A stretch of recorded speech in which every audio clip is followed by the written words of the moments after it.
Auditeurs et auditrices de Radio Présence, bonjour.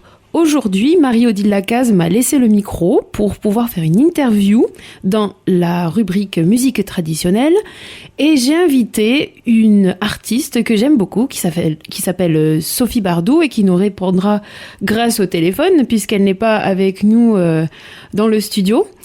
Et tout ça grâce à Armand qui gère la technique. Bonjour Armand. Bonjour Mathilde, bonjour Sophie, bonjour tout le monde. Et bonjour Zaïd aussi, qui nous fait l'immense plaisir d'être stagiaire à Radio Présence pour quelques temps et qui va s'occuper des émissions. Bonjour à tous. Voilà. Alors pour commencer, je propose cette fois-ci de partir sur une musique endiablée d'un groupe de Sophie Bardou, qui était le collectif Marcus, et nous allons entendre des ridés.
des ridés du collectif Marcus dans lequel Sophie Bardou, notre invitée, joue du violon.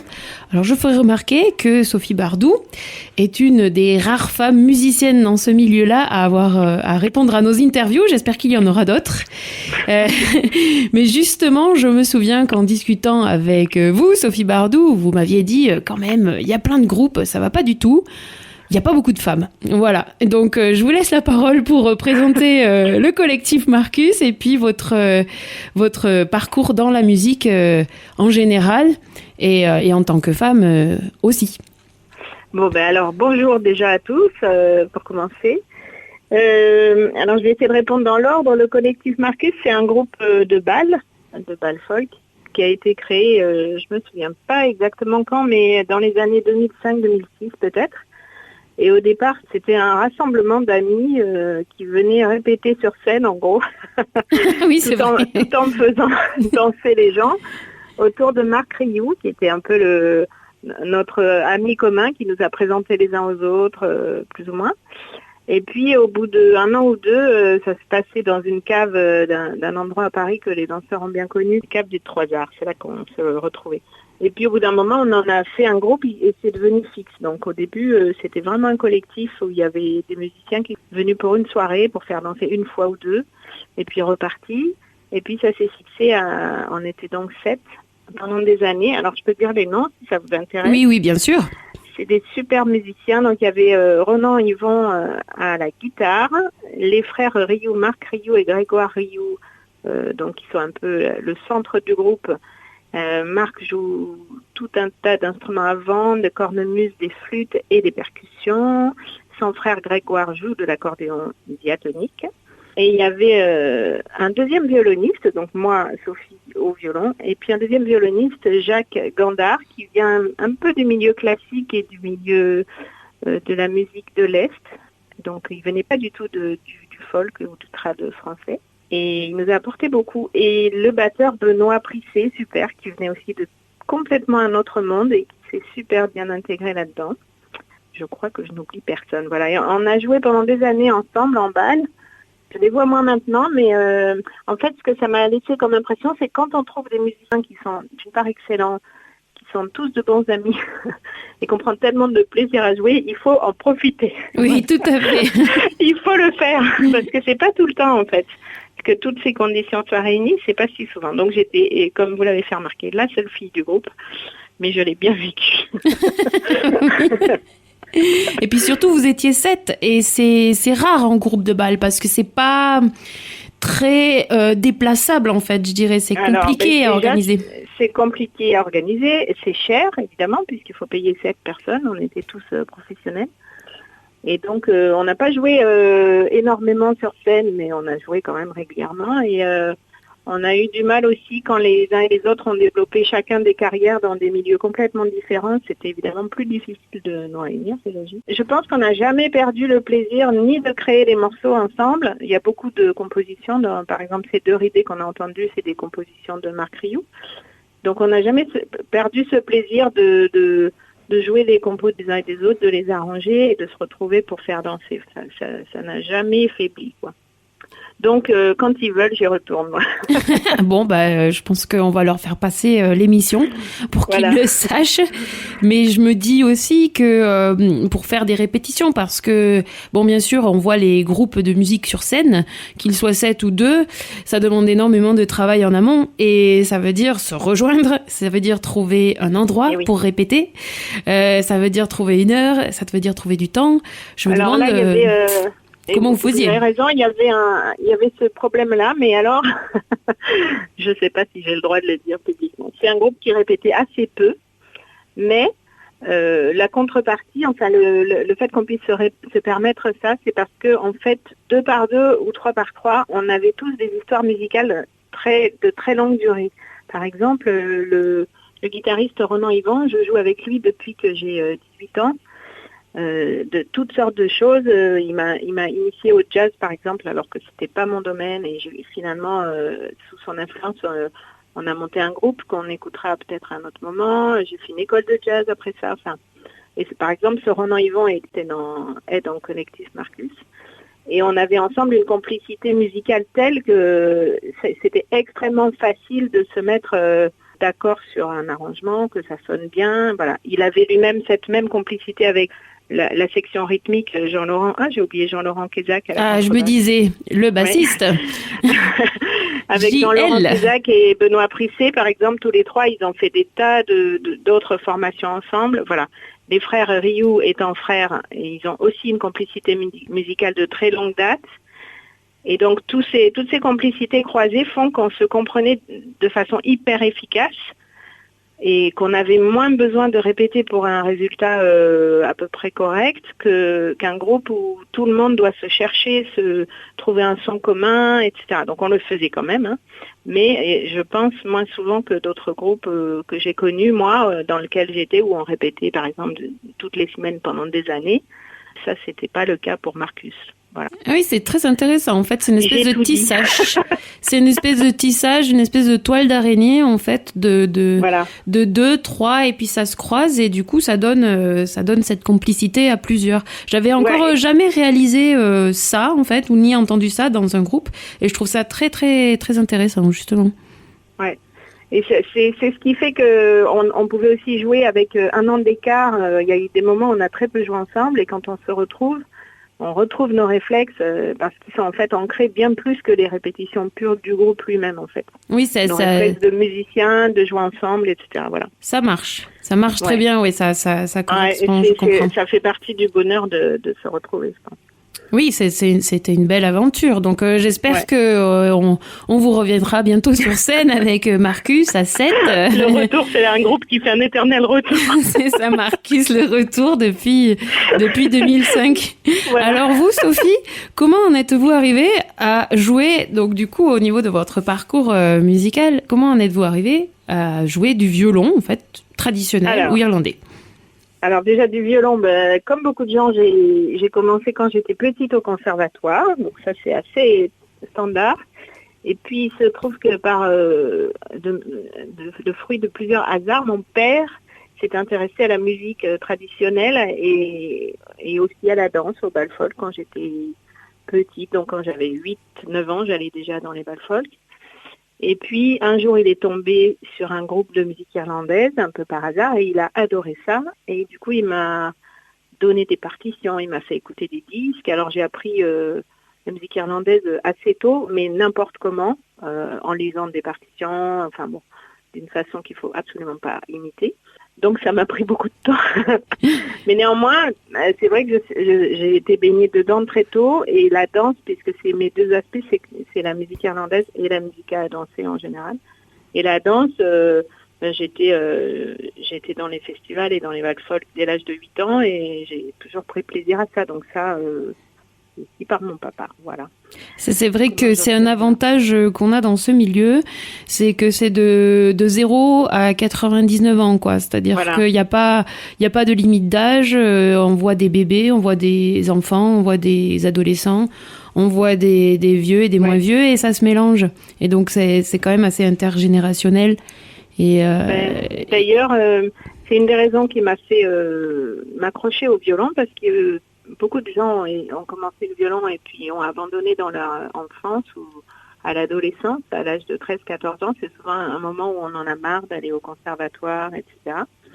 Et moi, à ce moment-là, j'ai découvert que si je faisais de la musique irlandaise avec mon père, j'aurais accès justement, comme vous dites, à des gens beaucoup plus âgés, des gens qui avaient 18-20 ans et qui jouaient avec lui, par exemple, parce qu'il était prof au lycée, donc il faisait des clubs de musique avec ses élèves de terminale et de BTS.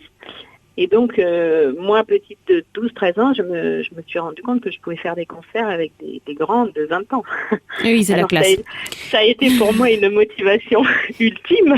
Oui, c'est la grosse classe, oui, en effet. Voilà. Et c'est pareil pour les bals, aller danser quand on est gamine et voir qu'il y a tous les âges. Alors, il n'y avait pas beaucoup de gens de mon âge, je dois dire. Mais en tout cas, il y avait des jeunes adultes, des adultes moyens et des vieux adultes. Et vu de mon point de vue, c'était hyper attirant aussi, voilà. Tout à fait. Alors, vous avez parlé de la musique irlandaise.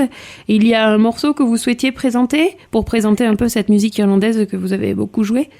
Ouais, alors effectivement, à partir des années 2000, J'ai fait beaucoup de musique irlandaise. Après, c'est même devenu plus ou moins mon métier. Et donc, on va faire un saut dans le temps et je vais vous faire écouter un enregistrement que j'ai fait sur le CD d'un ami qui s'appelle Hervé Cantal, qui est flûtiste de musique irlandaise. Et c'était il y a 2 ans. Et je l'ai enregistré avec mon conjoint qui s'appelle Samuel Gauthier, qui joue du concertina. Le concertina est un petit instrument de la famille des accordéons. Super petit, mais super puissant. Voilà, qui n'est joué presque que en musique irlandaise et un peu par les marins aussi. Et donc, avec mon conjoint, nous avons participé à ce disque de Hervé Cantal pour, par exemple, cette suite de morceaux purement irlandais. Donc là, on est dans le traditionnel assez pur.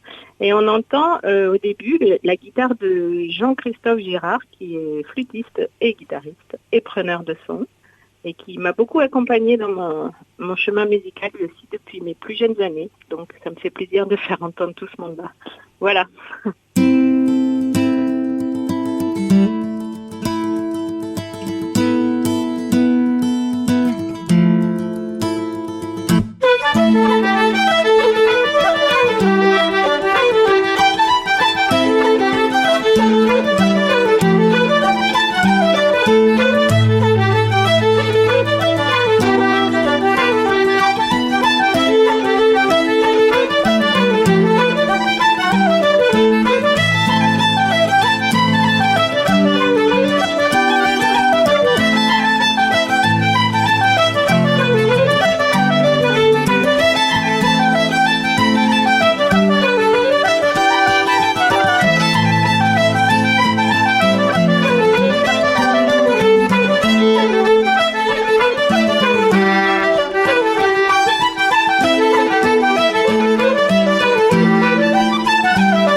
France, à Figeac, 97.7.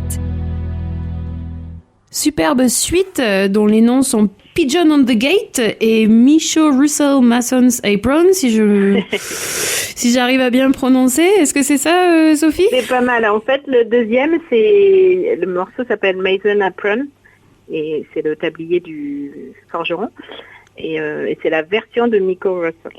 C'est une version particulière d'un standard en fait. Voilà pourquoi il y a marqué Miko Russell's Mason Apron. C'est pas lui qui a un tablier. Oui, je me suis dit, tiens, on parle de tablier après avoir parlé de pigeon, parce que Pigeon on the Gate, c'est quand même le pigeon sur la porte. Hein, voilà. Et voilà. Celui qu'on n'aime pas trop quand on sort et qui éventuellement fait des petites blagues. Mais, les titres des morceaux irlandais, ils sont souvent très imagés. Alors, ça me fait plaisir de les dire en concert. Ça donne des images aux gens et ça leur permet d'imaginer des choses en plus de la seule musique. Exactement. Et alors justement, dans les studios, pendant que l'on écoutait la musique, il y avait Armand et Zaïd qui regardaient ce que c'était que le concertina. J'avoue que c'est un instrument qui n'est pas très connu en France, que moi j'aime beaucoup, et qui est tout petit, octogonal, c'est ça? Oui. Et diatonique, hein, c'est ça? Disons que c'est bisonore. Quand on tire et on pousse, c'est pas la même note. Mais il existe aussi des concertinas qui sont différents. En tout cas, celui-là, c'est le cas. Et on peut, pour les gens qui connaissent pas du tout, des fois, quand on dit que c'est l'instrument des clowns, ça leur parle plus. Ah oui, effectivement. Ah ben, ça va très bien à Samuel, alors. Hein, voilà. Très, très bien. Et non, il n'est pas clown, mais il peut le devenir à ses heures. Oui, je n'en doute pas. J'ai des souvenirs d'avoir beaucoup rigolé. Alors Sophie, cette musique irlandaise, j'ai l'impression que c'est après le classique et vous êtes arrivée à la musique irlandaise et puis après, si j'ai bien compris, vous vous êtes professionnalisée dans la musique. Mais avant ça, vous n'aviez pas tout à fait le même métier. Et non, parce que en fait, j'ai fait du violon donc depuis l'âge de 6-7 ans, avec la musique irlandaise que j'ai découvert à 12 ans. Mais parallèlement à ça, j'étais une petite fille normale. Je suis allée au lycée, j'ai passé mon bac et alors j'étais même assez bonne élève et donc je suis allée en prépa et je suis devenue ingénieure Enfin, j'étais pas très spécialisée, mais un ingénieur en mécanique et j'ai travaillé dans le secteur des centrales nucléaires pendant 5 ans. Voilà, donc j'avais un tout autre métier qui consistait à aller analyser les incidents dans les centrales et puis voir qu'est-ce qu'il fallait faire pour pas que ça se reproduise ou pour pas que ça soit pire la prochaine fois. Donc, important. Mais et puis parallèlement, je menais quand même une vie de semi-pro en musique. J'avais déjà des groupes, des répétitions, des concerts, tout en étant ingénieur. Donc il est arrivé un moment où mon corps m'a dit qu'il fallait que je choisisse. oui. Parce que j'avais un peu de fatigue et donc j'ai saisi une opportunité au bout de 5 ans de nucléaire. Je me suis dit que j'allais faire une petite pause en faisant une école de jazz parce que je travaillais déjà avec ce fameux Renan Yvon dont j'ai parlé tout à l'heure, qui est jazzman, qui joue de la guitare. Et je voulais aller plus loin dans ce domaine pour pouvoir jouer avec lui de façon plus égale, on va dire, parce qu'au départ, j'y connaissais rien au jazz. Donc, j'ai fait une école de jazz en me disant, je laisse mon travail pendant 1 an et j'y retourne dans 1 an. Et en fait, voilà, j'y suis pas retournée. Et oui, ça fait, si je compte bien, ça fait 15 ans, quelque chose comme ça. Mais ça, je me suis offert ça alors vous saurez tout, comme ça vous saurez mon âge. Mais oui, on veut savoir tout. J'ai offert ça pour mes 30 ans en 2001. J'ai démissionné en 2001. C'était mon cadeau de 30 ans et j'en suis bien contente. Et sans regret. Non, j'ai pas du tout de regret, ni de l'avoir fait. D'ailleurs, j'ai bien aimé mes études et mon travail, et puis j'ai bien aimé la suite. Et depuis, voilà, après j'ai fait comme tout musicien, j'ai monté des petits projets qui sont devenus un peu plus gros. J'ai été intermittente du spectacle et je le suis toujours, voilà. Ah ben, félicitations, parce que c'est un gros changement de vie et on va se quitter là-dessus pour la première émission. Merci beaucoup Sophie d'avoir répondu à nos questions et je vous invite d'avance à un second épisode, la suite de la vie de Sophie Bardou. Est-ce que vous êtes d'accord? Eh bien, merci à vous. En tout cas, moi, je suis tout à fait d'accord pour revenir, bien sûr. Merci à Armand, à Zaïd et puis à bientôt. À bientôt. Au revoir.